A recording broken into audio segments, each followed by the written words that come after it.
हिंदू धर्म में विवाह कई प्रकार के होते हैं, जिसमें ब्रह्म विवाह को सबसे उत्तम और वैदिक माना गया है। पुराणों में शिव पार्वती विवाह, राम सीता विवाह, कृष्ण रुक्मणी विवाह, गणेश जी के विवाह के अलावा विष्णु और लक्ष्मी के विवाह के प्रसंग भी कहानियों में सुनाई देते हैं। तो आइए जानते हैं भगवान विष्णु और लक्ष्मी के विवाह की संक्षिप्त कहानी। ऋषि भृगु की पुत्री माता लक्ष्मी थी। राजा दक्ष के भाई भृगु ऋषि थे। एक बार लक्ष्मी जी के लिए स्वयंवर का आयोजन हुआ।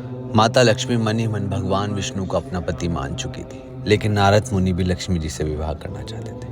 नारद जी ने सोचा कि ये राजकुमारी हरि रूप पाकर ही उनका वर्ण करेगी। तब नारद जी विष्णु भगवान के पास हरि के समान सुंदर रूप मांगने पहुंच गए। विष्णु भगवान ने नारद जी की इच्छा अनुसार उन्हें हरि रूप दे दिया। हरि रूप लेकर जब नारद राजकुमारी के स्वयंवर में पहुंचे तो लेकिन ऐसा नहीं हुआ। राजकुमारी ने नारद को छोड़ के भगवान विष्णु के गले में वरमाला डाल दी। नारद जी वहां से उदास होकर लौट रहे थे तो रास्ते में एक जलाशय में उन्होंने अपना चेहरा देखा। अपने चेहरे को देखकर नारद हैरान रह गए, क्योंकि उनका चेहरा बंदर जैसा लग रहा था। हरि का एक अर्थ विष्णु होता है और एक वानर होता है। भगवान विष्णु ने नारद को वानर रूप दे दिया था। नारद समझ गए कि भगवान विष्णु ने उनके साथ छल किया है। उनको भगवान पे बड़ा क्रोध आया।